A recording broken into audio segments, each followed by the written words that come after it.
대출이 막혀서 1조 폭탄 위기 마곡 생소이라는 기사가 있습니다. 서울시 판단에 생사가 달렸다고 하는데, 만약에 그냥 입주해서 주택으로 쓴다고 한다면 이행강제금이 물려지게 되죠. 근데 주위에 있는 비슷한 전용 84제곱미터 기준으로 하면 공시가격이 한 8억에서 9억 정도 왔다 갔다고 합니다. 그러면 르웨스트도 비슷한 공시가격이라고 한다면 이행강제금만 몇 천만 원씩 계속 물어야 되는 상황이 발생해서 이거 어떡하냐는 건데,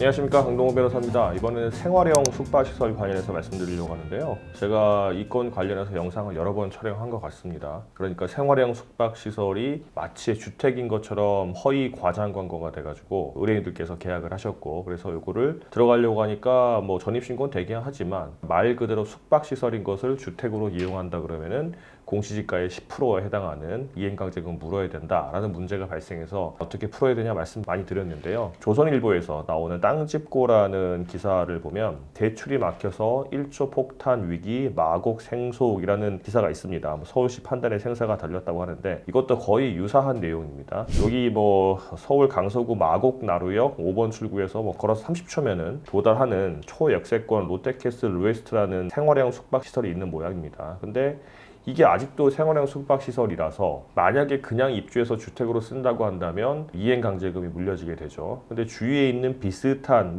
전용 84제곱미터 기준으로 하면 공시가격이 한 8억에서 9억 정도 왔다 갔다고 합니다. 그러면 르웨스트도 만약에 비슷한 공시가격이라고 한다면 이행강제금만 몇 천만 원씩 계속 물어야 되는 상황이 발생해서 이거 어떡하냐는 건데, 사실은 공부 좀 하신 분들은 아실 거예요. 그러니까 2, 3년 전에 건설교통부에서 이게 문제를 인지를 했죠.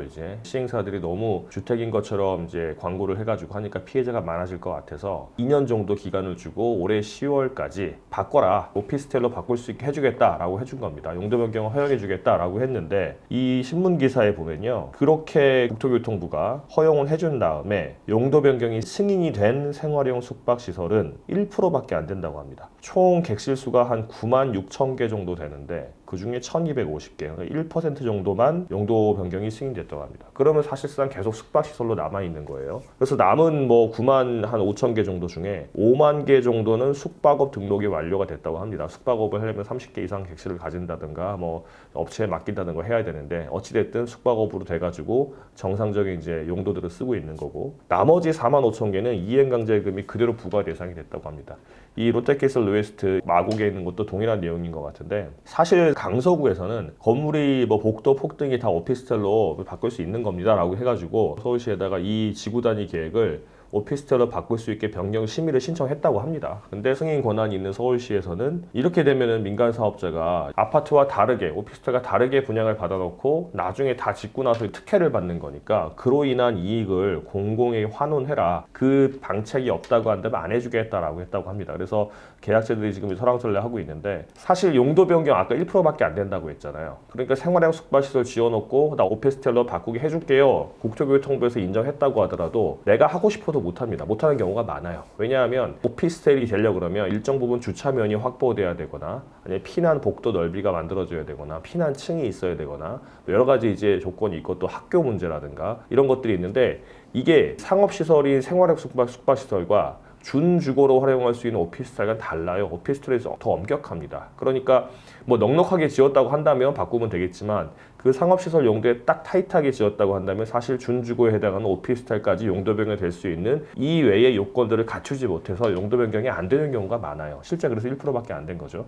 근데 여기 롯데캐슬 르웨스트도 그거는 강서구에서는 인정했다고 합니다. 인정했는데 서울시에서는 그렇다고 하더라도 용도 변경을 승인하는 거는 재량행위니까 그로 인한 민간이 이익을 받는 것의 일정 부분은 민간에 환원하라, 이렇게 나왔다고 합니다. 생활형 숙박시설 가진 분들이 만약에 용도 변경하지 않고 숙박시설로 쓰지 않고 주택으로 쓴다고 한다면은 이행강제금 물어야 됩니다. 그거 바꿀 때까지 계속 나옵니다. 원래대로 쓸 때까지.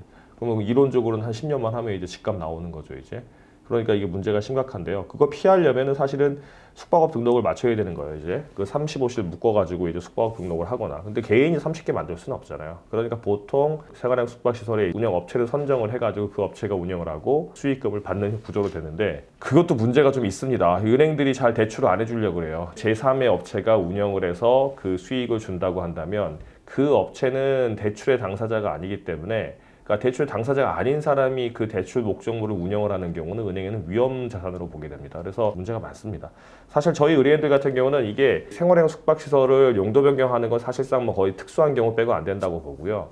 계약을 할 때 시행사나 분양대행사가 허위 과장 광고, 이거 주택입니다, 똑같습니다 광고했거나, 아니면 최근에 저희가 한 게 방문 판매 보호로, 이거를 이제 계약을 할 때 내가 뭐 광고를 보고 그다음에 홍보관에 가가지고 계약한 게 아니고 전화가 오거나 아니면 지나가면 사람 붙잡아가지고 이제 뭐 이거 휴지 조각 하나 주면서 안내 받고 가세요라고 해가지고 계약했다고 한다면 방문 판매법상 철회가 되니까, 그런 부분을 다퉈서 아예 계약을 철회를 하거나 계약을 취소를 하거나 하는 거니까, 이런 문제가 있으신 분들은 전문 변호사 도움 받으시면 되겠습니다.